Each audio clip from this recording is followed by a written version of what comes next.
The actual making of a film, the day-to-day going to work, the construction of a film has always been my favorite thing.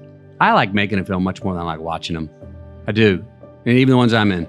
I really love the coming together with a whole bunch of people, having an idea on paper. Everyone's an expert at what they do, and you're off on this journey. You got ideas, but then you just let it go and see what it can become. I love the making. That's when I'm happiest, is when I'm making a film or telling a story, the day-to-day. And more so than watching them, really. Look, I kind of defined that for myself about 4 years ago. Process, stay in process, head down in process, stay in your bubble. And when it's over, that fulfillment, notice when I started noticing that fulfillment of it, I just finished. Well, that's enough. That's it. I don't know if it's even coming out. I don't know what it's going to turn in. Man, I hope we got it. And I hope the director put something good together, but I don't know. Nothing I can do about that. All I know is this experience that I say, go have the experience, McConaughey. And if I can love this experience, and at the end of it, I'm like, may never even hear that film again. May never even know that story again. It may be gone. May find out that all the negatives got fried in the x-ray machine. There is no film, but that's okay. I had an experience.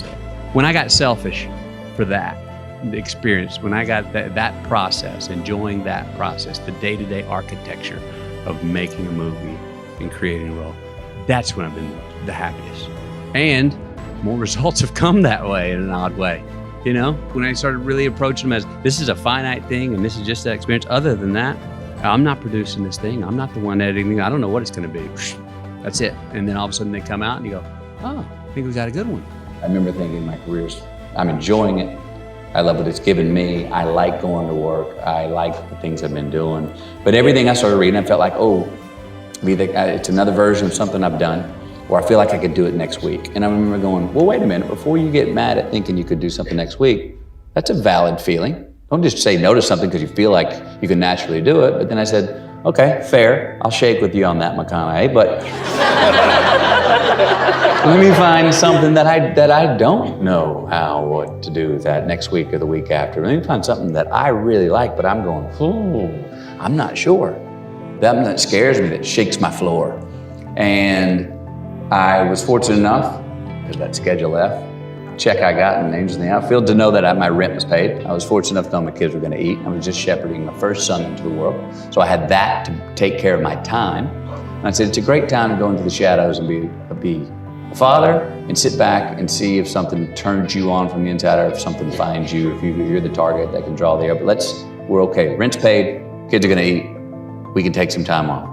I know I was thinking about like, oh, I'm done, but I didn't know how long the dry spell was going to go. So I said no to some of the things that were similar to what I had been doing before. And it took a while. I had to sit down with my agent and say, hey, I'm really going to do this, and I need your help with my commitment to this, because after 8 months, if the same thing comes in with a big $10 million paycheck, it starts to read better. I'm probably much more intentional than people would think I am. I make choices. I invest in them. I work on them. And I don't choose to really share a lot of that. It's my own private time. I try and do the work, whether it's personally, whether it's on a roll, whatever, so I can then appear like I'm blowing in the wind. I call it create your own weather so you can blow in the wind. It's that's conservative, early, liberal, late.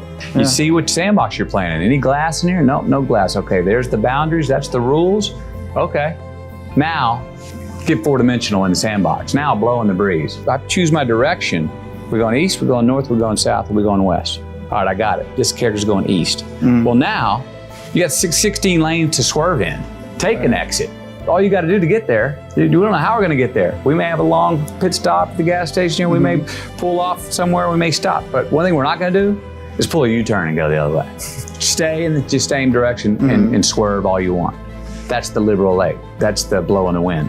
So I do my pre-production work, whether it's yearly, whether it's when I wake up in the morning, having tea with myself, and make a plan out for the day, the week, the year, and then I kind of set it out there and say, now how we're going to get there, I'm not sure, but it's there. And I'm happy to say that so many of my goals and dreams that I've had, 19 out of 20 that I wrote down in 1988, I completely forgot about them. I pulled a diary out last year, and 19 out of 20 I'd done, and never once remember specifically saying, you need to go do that. So it was in there somehow I was going after them and getting them, but I'd never remember trying to go get them.